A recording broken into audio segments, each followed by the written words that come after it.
Hi everyone, welcome to the letter view. शुरुआत करते हैं आज की बिज़नेस न्यूज़ के साथ। सबसे पहले अगर मार्केट की बात करें तो मार्केट जो है आज मतलब नियरली 5 डे के कंटिन्यूस स्ट्रीक के बाद आज मार्केट जो है रेड देखने को मिला था। अगर निफ्टी 50 की बात करें तो वो 213 पॉइंट्स के साथ डाउन था। Nifty small cap 50 near about 23 points के साथ डाउन था और निफ्टी मिड कैप 50 -9.75 से डाउन था।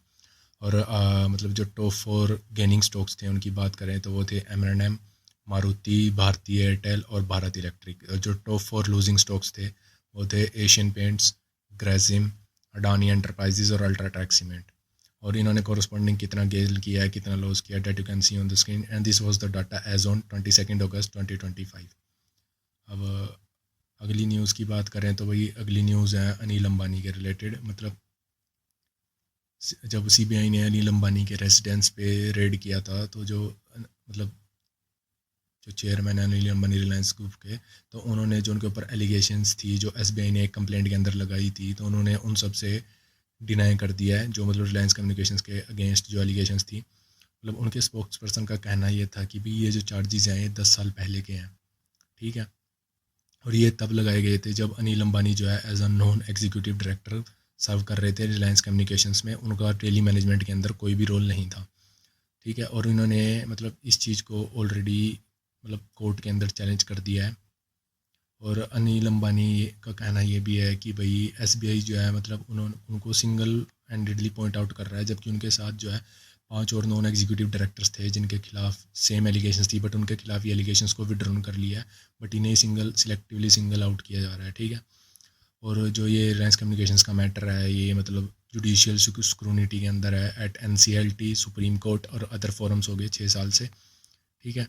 और मतलब जो ये अकाउंट है इनका इसे फ्रॉड डिक्लेयर कर दिया है बेस्ड ऑन जो फोरेंसिक ऑडिट हुई थी एक 2016 में इन्होंने लोन लिया था उसके अराउंड, ठीक है।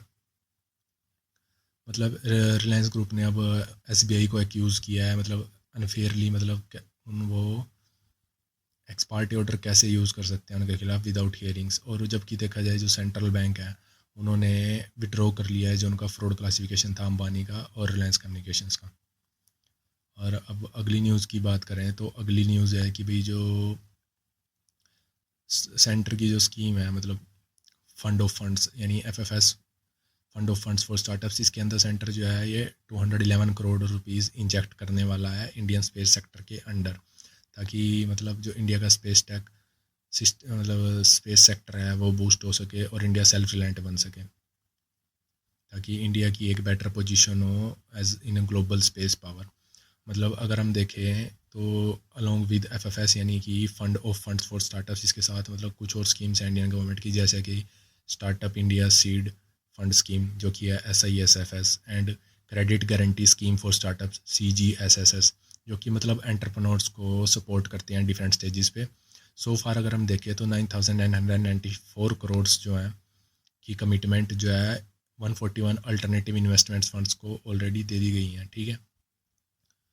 और अगर हम मतलब जो नेशनल डे था 2025 में पीएम मोदी जी ने क्या है हाईलाइट किया था कि भाई जो पास्ट की रिस्ट्रिक्शंस थी इस सेक्टर के अंदर उन्हें रिमूव कर दिया जाएगा, ठीक है। और जो प्राइवेट सेक्टर है मतलब अब वो एंटर कर पाएगा इस स्पेस के अंदर। अगर हम आज तक देखें तो इसके इंडिया के स्पेस टेक के अंदर नियर अबाउट 350 प्लस स्टार्टअप्स जो हैं वो कंट्रीब्यूट कर रहे हैं। तो मतलब ये सारी स्कीम्स जो हैं वो पुश करने के लिए हैं इंडिया के स्पेस टेक सेक्टर को। और नियरली अगर हम देखें जो स्पेस का बजट है वो ट्रिपल्ड कर गया है इस नियरली एक डिकेड के अंदर। मतलब ये दिखा रहा है कि गवर्नमेंट का कितना बड़ा पुश है इस सेक्टर के लिए। तो अगर हम अगली न्यूज़ की बात करें तो वही अगली न्यूज़ है फास्टैग को लेकर। मतलब नियरली अब हम देखें जो 3000 का एनुअल पास था, अब मतलब वो हर हाईवे पे एप्लीकेबल नहीं है। मतलब कुछ हाईवेज़ हैं जहाँ पे वो एनुअल पास एक्सेप्ट नहीं होगा। मतलब हम रिसेंटली देखे गवर्नमेंट ने 3000 का फास्टैग एनुअल पास इंट्रोड्यूस किया था, जो कि अप टू हमें near about 200 tolls per year जो है जो कि अलाउ करता था NHAI मैनेज्ड हाईवेज़ और एक्सप्रेसवेज पे। ये मतलब कुछ मेजर नेशनल हाईवेज़ हैं जैसे कि NH19, NH3, NH48, NH27, NH16, NH65, NH11, NH44, ठीक है। और एक्सप्रेसवेज हो गए जैसे कि दिल्ली मुंबई, दिल्ली मेरठ, मुंबई नासिक, चेन्नई सालेम और अहमदाबाद वडोदरा। मतलब इन्हीं के ऊपर वैलिड है।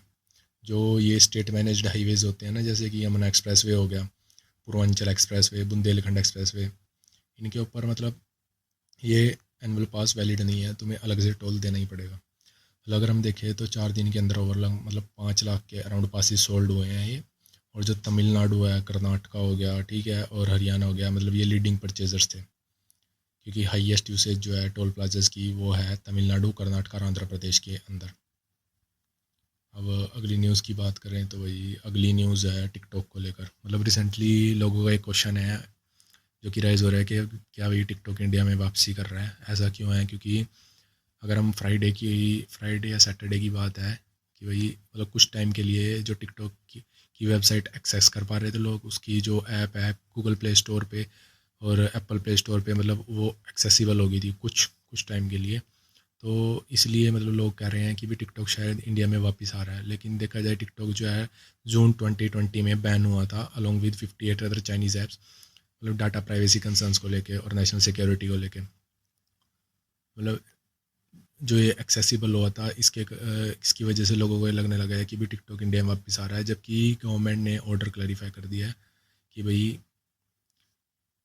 कोई भी मतलब ऐसा ऑर्डर नहीं है कि भाई टिकटॉक के ऊपर जो बैन है वो लिफ्ट हो रहा है। तो टिकटॉक अभी भी अनअवेलेबल ही रहेगा, इंडिया में बैन ही रहेगा। अब अगली न्यूज़ की बात करें तो भाई अगली न्यूज़ है ड्रीम 11 को लेकर। मतलब ड्रीम 11 की जो स्पोर्ट्स कंपनी है ड्रीम स्पोर्ट्स, उन्होंने जो अपने मनी बेस्ड कंटेस्ट थे प्लेटफॉर्म के ऊपर वो सारे मतलब स्टॉप कर दिए हैं after the online gaming bill 2025। ठीक है, और कंपनी ने क्या है वो इमीडिएट पिविट कर रहे हैं free to play social gaming format पे। ठीक है, मतलब जो न्यू लॉज हैं उसके अंदर गेमिंग बैन मतलब जो real money based gaming apps थी वो बैन हो गई हैं, जिसने डायरेक्टली ड्रीम 11 का जो मतलब रेवेन्यू था उसे हिट किया है। इसके मतलब नियर अबाउट 28 करोड़ यूज़र्स थे। अब तुम खुद लगा लो कितना रेवेन्यू कर रहे होंगे। ठीक है, मतलब जो ड्रीम स्पोर्ट्स थी अब ये रिलाई करेगी अपनी एक वाइडर पोर्टफोलियो के ऊपर अपनी ग्रोथ के लिए, जैसे कि हो गया इनके मतलब और भी बहुत सारे वो हैं वेंचर्स हैं, जैसे कि इनका फैन कोड हो गया, स्पोर्ट्स मीडिया है, ड्रीम सेट को हो गया जो कि स्पोर्ट्स ट्रैवल है, और ड्रीम गेम स्टूडियोज़ हो गया जो कि गेम डेवलपमेंट का है।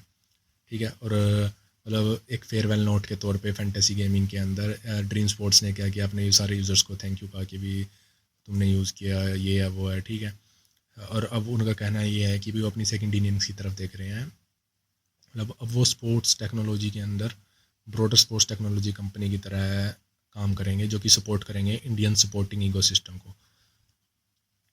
अब अगली न्यूज़ की बात करें तो भाई अगली न्यूज़ है जीएसटी को लेके मतलब जो 56th काउंसिल जीएसटी काउंसिल की मीटिंग है वो 3 और 4 सितंबर को होने वाली है। ठीक है, और इसके अंदर क्या है मतलब जो पीएम मोदी जी ने जो मेजर जीएसटी रिफॉर्म्स प्रॉमिस किए थे वो फाइनलाइज्ड होने वाले हैं, यानी कि और ये सारे चेंजेस फाइनलाइज होके रोल आउट हो जाएंगे मार्केट में नियर अबाउट गणपति विसर्जन वाले दिन, जो कि नियर अबाउट 6 सितंबर है। मतलब जो इनका प्लान क्या है जो पहले की 4 टैक्स स्लैब्स थी 5%, 12%, 18 और 28%, मतलब अब ये सिर्फ 2 रेट्स पे रिड्यूस हो जाएंगी जो कि है 5% और 18%।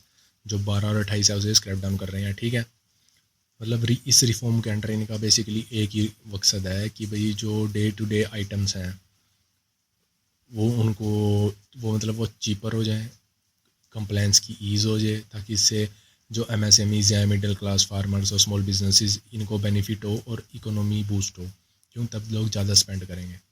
और गवर्नमेंट को इससे नियर अबाउट 50 to 60,000 करोड़ का रेवेन्यू का लॉस होगा इन टैक्स कट करने की वजह से। बट ये एक्सपेक्ट कर रहे हैं कि हायर डिमांड और जॉब क्रिएशन हो जाएगी जो इसे ऑफसेट कर देगी। अब भाई अगली न्यूज़ की बात करें तो अगली न्यूज़ है बीपकार्ट जो है उन्होंने अपने ऑपरेशन शट डाउन कर दिए हैं 5 साल के ऑपरेशंस के बाद। बीपकार्ट क्या था? बीपकार्ट बेसिकली एक जो यूज्ड 2 व्हीलर्स होते हैं ना उनकी एक मार्केट प्लेस थी। ठीक है, लेकिन ये शट डाउन तो कर रहे हैं, लेकिन इन्होंने कहा है कि जो एग्जिस्टिंग कस्टमर्स हैं उन्हें सपोर्ट प्रोवाइड किया जाएगा। जो इसके को फाउंडर्स हैं हिमेश दोशी हो गया, अभिषेक सारफ हो गया, मतलब ये अपने जो इनका टेक स्टैक है और एसेट्स हैं इनको ये बेचने की बात कर रहे हैं ताकि जो इन्वेस्टर्स का ये लेफ्ट ओवर कैपिटल है उसे रिटर्न कर सकें। मतलब अगर हम देखें इनका 100 करोड़ का रेवेन्यू था FY 2024 में, यानी कि इनकी 165% ईयर ऑन ईयर ग्रोथ थी, और लॉसेस जो है इनके वो नियर अबाउट 66 करोड़ थे। मतलब कंपनी जो है अपने ऑपरेशंस को सस्टेन नहीं कर पाई, डिस्पाइट इन्होंने शिफ्ट किया था एसेट लाइट मॉडल के ऊपर, उसके बावजूद ये ऑपरेशंस को सस्टेन नहीं कर पाए। इन्होंने अगर देखें तो 18 मिलियन डॉलर्स रेज किए थे टोटल, और 5.6 मिलियन डॉलर सीरीज़ ए में अप्रैल 2024 में। ठीक है, कुछ वेंचर्स से जैसे कि स्टेल रेज, वर्टेक्स वेंचर्स और शिराटे। मतलब अगर हम बीप कार्ट का क्लोजर देखें और भी जो क्लोजर्स हैं जैसे क्रेडार जो कि अक्टूबर 2024 में शट डाउन हुआ था, और कार 24 भी जो है मोटो बिजनेस एग्जिट कर रहे हैं। मतलब ये सिर्फ हमें इससे देखने को मिल रहा है कि जो इंडिया का टू व्हीलर मार्केट सेक्टर है, टू व्हीलर का मार्केट प्लेस सेक्टर, इसके अंदर बहुत ज़्यादा चैलेंजेस हैं। ठीक है, अब अगली न्यूज़ की बात करें तो भाई अगली न्यूज़ है ड्रीम 11 की जो पेरेंट कंपनी है ड्रीम स्पोर्ट्स, ये वेल्थ मैनेजमेंट के अंदर अब एंटर कर गए हैं इनकी ड्रीम मनी ऐप के थ्रू। क्योंकि जो गवर्नमेंट ने मतलब रिसेंटली जो ऑनलाइन गेमिंग बिल इंट्रोड्यूस किया था, उसकी वजह से इनकी जो मतलब रेवेन्यू है वो हिट हुआ है, लॉसेज हुए हैं। इन्होंने अपना जो रियल मनी गेमिंग बिजनेस है वो मतलब बंद कर दिया है, फ्री टू प्ले गेमिंग पे इन्होंने पिवट कर लिया है। तो अभी इन्होंने नए वेल्थ मैनेजमेंट पे एंटर कर गए हैं। मतलब इसके अंदर क्या है, इन ड्रीम मनी ऐप के अंदर अब जो 24 कैरेट गोल्ड है उसके अंदर इन्वेस्ट कर पाएंगे हम फ्रॉम ₹10। एफडी को ओपन कर पाएंगे सिर्फ फ्रॉम ₹1000। और इनके जो पार्टनर बैंक्स हैं वो है शिवालिक हो गया, उत्कर्ष, स्लाइस और श्रीराम फाइनेंस। मतलब इस ऐप के अंदर हम ट्रैक भी कर पाएंगे अपने एक्सपेंसेस हो गया, इनकम होगी, म्यूचुअल फंड्स हो गए और स्टॉक्स हो गए। मतलब इसके अंदर इंटीग्रेशंस हैं जो सेबी रजिस्टर एडवाइजर्स हो गए जैसे कि सिगफिन और फिनटेक प्लेटफॉर्म अपस्विंग के साथ। मतलब ये ड्रीम की अगर देखें तो इनकी सेकंड अटैम्प्ट है ये ड्रीम स्पोर्ट्स की फिनटेक में। पहले इन्होंने ड्रीम एक्स यूपीआई लॉन्च किया था 2023 में, जो कि डिसकंटिन्यूड हो गया था आरबीआई के रूल्स की वजह से। मतलब अगर हम देखें तो रियल मनी गेमिंग के बैन होने के बाद ड्रीम 11 जो है पिविट कर गया है फ्री टू प्ले गेम्स पे। मतलब ये अब अपने नॉन गेमिंग वेंचर्स के थ्रू स्केल करेगा जैसे कि फैन कोड, स्पोर्ट्स ट्रिप्स, क्रिक बज, विलो टीवी। वाइल इसके जो राइवल्स हैं MPL, Zupee, games craft, Probo, ये मतलब अभी एक्सप्लोर ही कर रहे हैं कि किस डायरेक्शन में जाए। और ड्रीम 11 ने ऑलरेडी पिवट भी मार दिया और नए मार्केट में भी घुस गए हैं। अब अगली न्यूज़ की बात करें तो भाई अगली न्यूज़ है मतलब इंडिया जो है ये ग्राउंड जीरो बन गया है ग्लोबल एआई रेस में। ऐसा क्यों? क्योंकि ओपन एआई जो है इन्होंने रिसेंटली अपना चैट जीपीटी को ₹399 में लॉन्च किया था यूपीआई सपोर्ट के साथ, ताकि मास अडॉप्शन इंडिया में। और ये अपना हेडक्वार्टर्स भी अब ओपन कर रहे हैं इंडियन यूनिट का न्यू दिल्ली के अंदर। जो ग्लोबल प्लेयर्स हैं ये मतलब गूगल, माइक्रोसॉफ्ट, परप्लेक्सिटी और ट्विटर का एआई मतलब ये स्टीपली डिसकंटिन्यूड प्लान्स ओपन कर रहे हैं इंडिया में, जिसकी वजह से मास अडॉप्शन सिर्फ ये चैट जीपीटी है इसका ही हो रहा है। और ये सेकंड लार्जेस्ट यूजर्स है चैट जीपीटी ग्लोबली, जिसमें स्टूडेंट्स जो है वो बिगेस्ट यूज़र ग्रुप है इसका। और अभी ने गवर्नमेंट की बैकिंग भी मिल रही है इंडिया में इंडिया एआई मिशन के अंडर। तो और जो इंडिया के लोकल एआई फर्म्स हो गए जैसे कृत्रिम, सर्वम एआई, भारत जीपीटी, मतलब ये फ्रेश अभी इनके ऊपर बहुत ज़्यादा प्रेशर आने वाला है ग्लोबल जायंट से। तो अभी इन्हें मतलब rather than head and head compete करने के बजाय इन्हें कोलैबोरेट करना पड़ेगा ताकि इन्हें स्केलिंग चेंजेस या फिर कैपिटल के चैलेंजेस ना आए। जबकि देखिए चाइना के अंदर भी रिस्ट्रिक्शंस हैं एआई को लेकर कुछ, और यूएस वैली भी है। तो इंडिया जो है एक डेमोक्रेटिक एआई हब की तरह इमर्ज कर रहा है, और गवर्नमेंट जो है इसका एम है कि भाई इंडिया को एक एआई हब की तरह बनाना है ग्लोबली बाय 2047।